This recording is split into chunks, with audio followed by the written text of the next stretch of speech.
Hello दोस्तों, स्वागत है आपका हमारे चैनल स्टडी बाय कतरवंशी में। तो आज हम फिर एक बार नई वीडियो में आए हैं कि सामाजिक विज्ञान का जो इतिहास में है उसका पहला चैप्टर यूरोप में राष्ट्रवाद का उदय।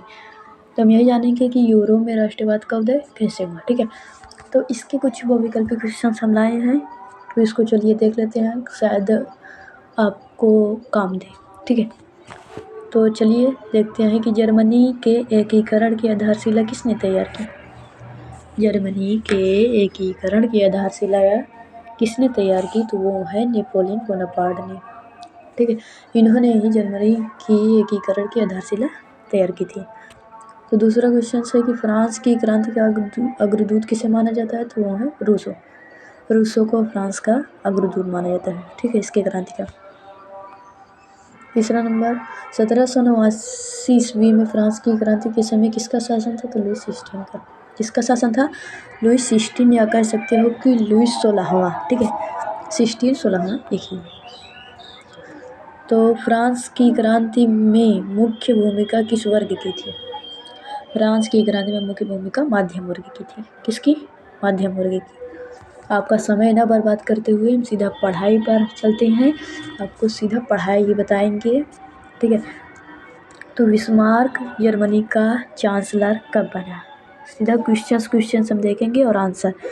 ठीक है, और हाँ, इतना ज़रूर कहेंगे कि आप इस क्वेश्चन को अपनी कॉपी में लिख लें ताकि आपको रट जाए। ठीक है, तो 1862 ईस्वी में हुआ था। जो बिस्मार्क था वो जर्मनी का चांसलर 1862 ईस्वी में बना। ठीक है, छठवां नंबर क्वेश्चन, इटली का एकीकरण कब पूरा हुआ। इटली का एकीकरण कब पूरा हुआ, तो इसका सही ऑप्शन है 1871 में। कब, 1871 में।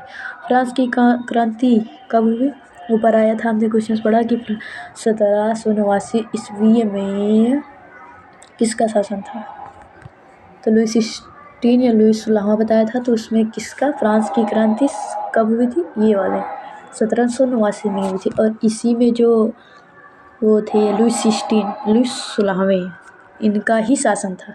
कब, 1789 में। ठीक है, यंग इटली सीमित का संस्थापक कौन था। देखो, यंग इटली, यहाँ सीमित की जगह सोसाइटी होगा। ठीक है, सोसाइटी का संस्थापक कौन था, तो वो मैजनी थे। कौन थे, मैजनी। ठीक है, राष्ट्रवाद का प्रारंभ किस देश से हुआ। राष्ट्रवाद का प्रारंभ फ्रांस से हुआ। किस देश से, फ्रांस से। इटली का एकीकरण किसके नेतृत्व में किया गया, तो वो है ये जुल्सेफे गैरिबाल्डी। ठीक है, इन्होंने ही इटली का एकीकरण इनके ही नेतृत्व में किया गया। ठीक है, फ्रांस में गणतंत्र की घोषणा किस वर्ष हुई, कब हुई थी, 1848 ईस्वी में। कब, 1848 ईस्वी में। ठीक है, नेपोलियन का संबंध किस देश से था, तो वो है जर्मनी। किस देश से था, फ्रांस। किस देश से था नेपोलियन का संबंध, फ्रांस से, जर्मनी से नहीं होगा। और बहुत लोग जिनको नहीं पता रहता है, जर्मनी मारते हैं, इटली मारते हैं, इंग्लैंड मारते हैं। ठीक है, तो इस तरह गलत मत मारिएगा। 13वां नंबर क्वेश्चन की जर्मनी के एकीकरण में मुख्य भूमिका किसकी थी।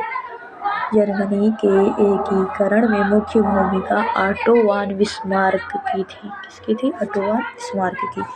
नेपोलियन बोनापार्ट की पराजय कब हुई थी, कब हुई थी, 1815 में हुई थी। ठीक है, ऑटो वन बिस्मार्क का संबंध किस देश से था, हाँ, इनका भले जर्मनी से था। किससे था, जर्मनी से। 1789 में फ्रांस किस प्रकार का राज्य था, असीमित गण राजतंत्र। ठीक है, असीमित राजतंत्र, जिसमें कोई सीमा नहीं थी। निम्नलिखित में से कौन, किसका कथन है कि जब फ्रांस छींकता, कब छींकता, यहाँ सीखता नहीं, सी की जगह लगा दो छींकता।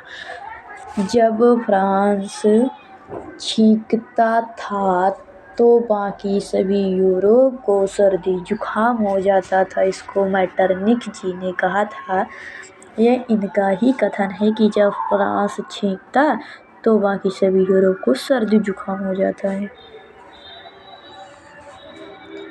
18 नंबर की वियना की संधि कब हुई थी?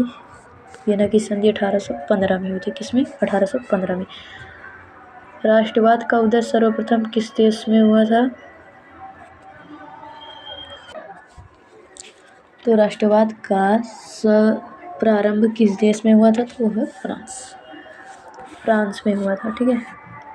20वां क्वेश्चन, उदारवाद से क्या तात्पर्य है?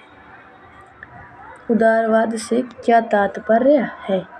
क्या तात्पर्य है कि उदारवाद से कि निजी संपत्ति का अभाव, या राज्य द्वारा आर्थिक गतिविधियों पर पाबंदी, या व्यक्ति को स्वतंत्रता तथा कानून के सक्षम सामान्यता, कुछ लोगों के हाथ में शासन की शक्ति।